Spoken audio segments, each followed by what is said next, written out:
Good morning everyone, myself Indranil Mondol, Assistant Professor in Mechanical Engineering Department. Today I am going to present an important topic, solidification of metals part 2 related to materials engineering. In this video lecture I will teach you nucleation, solid solutions and cooling curves. Let's start the session. Nucleation. Nucleation is the beginning of a phase transformation. Nucleation is marked by the appearance in the molten metal of tiny regions called nuclei, which grow to solid crystals by further deposition of atoms. Nucleation may involve the assembly of proper kinds of atoms by diffusion, the structural change into one or more unstable intermediate structures, the formation of critical sized particle, that is nuclei of the new solid phase. This is clustering, this is nucleation, and this is grain growth. Nucleation of the supercooled grains depends upon two factors. First, free energy available from the solidification process, and second, energy required to form liquid solid interface. It depends upon the volume of particle formed. The free energy change delta F suffix V per unit volume of metal transformed, that is solidified, will be minus 4 by 3 pi r cube delta Fv. It is negative because free energy decreases. In case of energy required to form a liquid solid surface, particles formed in the melt have some surface area. Solid liquid phases possess a surface in between the two. Such a surface has a positive free energy gamma per unit area associated with it. Creation of a new interface surface is associated with free energy increase proportional to the surface. Area of the particle and this free energy increases is equal to 4 pi r square into gamma. So delta F is equal to minus 4 by 3 pi r cube delta Fv plus 4 pi r square gamma. This is equation number 1.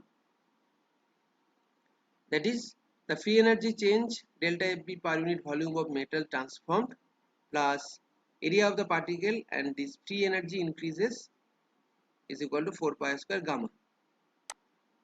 Critical particle radius and critical free energy can be calculated by maximizing equation 1. Then you will get the value of Rc is equal to 2 into gamma by delta Fv. Substituting value Rc for R in equation number 1, then you will get delta Fc value, that is equal to 16 by 3 pi gamma cube by delta Fv square. Particles having radius less than small rc tend to redissolve and thus lower the free energy. Such particles are called embryos. Particles having radius more than critical radius Rc is tend to grow and also lower free energy. Such particles are known as nuclei.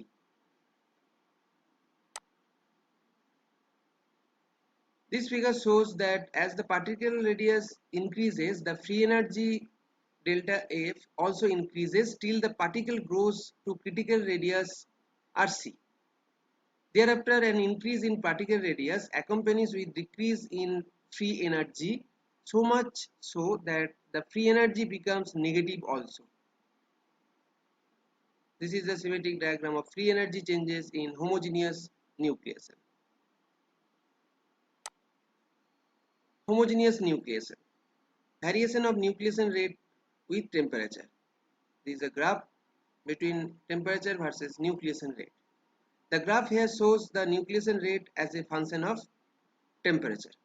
With decreasing temperature, there is an increase in nucleation rate due to rapid decrease of free energy. After a certain fall in temperature, the activation energy for diffusion becomes significant and role of free energy is no more in picture. This results into decrease in the nucleation rate with further drop in the temperature. The maximum nucleation rate is observed at a temperature below melting point. This is all about homogeneous nucleation. The formation of nuclei within its own melt with the help of foreign substances or substrates is known as heterogeneous nucleation. The phase transformation takes place with the help of impurities. If a metal is to solidify on a foreign substrate, it is essential that the surface of the substrate should be wet by liquid metal. Once this condition is satisfied, next the liquid solidify easily on the substrate. When angle of contact theta is small, interface between solid and substrate has a low surface energy. Hence, the total free energy for formation of stable nucleus is also decreased, and critical radius of the nucleus will be smaller as per the given equation. This is substrate, this is solid metal, this is liquid metal, and theta is the angle of contact between solid metal and substrate. Solid solution. A solid solution is simply a solution in the solid state that consists of two kinds of atoms combined in one type of space lattice. There is a homogeneous distribution of two or more constituents in the solid state. A solid solution is the result of metals dissolving in each other's crystal lattice. Solid solution is classified as substitutional solid solution and interstitial solid solution. Substitutional solid solution is further classified as ordered and disordered. Let's discuss one by one. This is substitutional solid solution. This is solute atoms copper and this is solvent atom nickel. Two types of substitutional solid solutions: ordered substitutional solid solution and disordered substitutional solid solution. This one is interstitial solid solution. This is solute atom carbon and this is solvent atom iron. Substitutional solid solution. When a solid solution forms, the atoms of alloying element, that is solute, occupy certain places in the lattice structure of the base metal, that is solvent. Depending upon the types of places occupied by the solute atoms, solid solution formed out of two types: substitutional solid solution and interstitial solid solution. In case of substitutional solid solution, if atoms of alloying element, that is solute, replace the atoms of the base metal, that is solvent, and occupy their normal lattice sites, the resulting solid solution is known as substitutional solid solution. For example, copper atoms may substitute nickel atoms without disturbing their face-centered cubic structure of nickel. Thus, they have unlimited solid solubility, whereas in case of brass, FCC copper atoms, that is base or solvent, are replaced by hexagonal close packed, that is zinc atoms, that is alloying element or solute, which has limited solubility. Interstitial solid solution. In interstitial solid solution, the alloying element, that is solute atoms, do not replace the base metal, that is solvent atoms, but enter into the empty spaces or interstices of the lattice structure of the solvent atoms. As the empty spaces of lattice structure are limited in size, the interstitial solid solution can only form when the solute atom is small enough to fit into these spaces. The radius of atoms of commercial alloys is in the range of 1.2 to 1.6 angstrom. It means that the atoms with atomic radius less than 1 angstrom are likely to form interstitial solid solution. It may be noted that if the alloying element is a transition element, there are maximum chances of formation of interstitial solid solution. This is not only because of their small atomic radius but also due to their unusual electronic structure. Examples of interstitial solid solution are carbon in steel causing hardening, nitrogen in steel causing hardening, and hydrogen in steel during welding causing embrittlement of weld area. These are solvent atoms and these are solute atoms. This is all about interstitial solid solution. Let's discuss cooling curves. This is a method to determine the temperatures at which phase changes from liquid to solid occur in an alloy system. Consists of following the temperature as a function of time, as different alloys in the system are very slowly cooled. This is temperature versus time graph. This is cooling curve for pure metal or compound. This is cooling curve for binary solid solution, and this is cooling curve for binary eutectic system. Let's discuss one by one.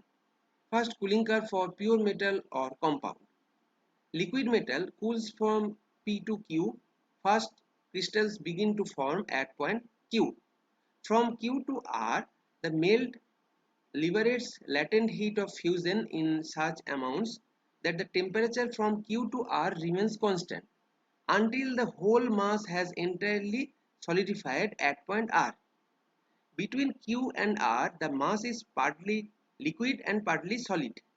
On further cooling from R to S, the solid metal cools and tends to reach room temperature.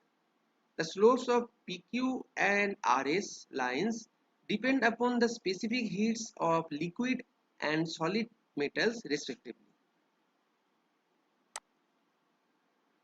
Cooling curve of a binary solid solution. Curve portion PQ is similar no matter it is for a pure metal or for a binary system consisting of two metals forming a solid solution. However, in a binary system during freezing, that is Q to R period, the temperature does not remain constant. Rather, it drops along line QR till the whole mass is solid at point R. The dropping trend of QR indicates that the alloy does not solidify at constant temperature. Rather, it possesses a freezing range which is due to the changes in the composition of the solid and liquid phases which naturally result in variable freezing or melting points. The solid cools along RS to attain the room temperature. So this is cooling curve of a binary solid solution. Let's discuss cooling curve of a binary eutectic system. This is cooling curve for binary eutectic system, temperature versus time graph. In this system, the two components are completely soluble in the liquid state but entirely insoluble in the solid state. Liquid cools along PQ until temperature Q is reached. At Q, one component that is in excess will crystallize and the temperature will drop along QR. At point R, the liquid composition has been reached at which the two components crystallize simultaneously from the solution. The temperature remains constant until the whole mass is solid. Cooling from S to T is as usual. From this video lecture, you will get knowledge about nucleation, types of solid solutions, and various types of cooling curves. If you want to get more videos, please like, share, and subscribe my channel. Thank you.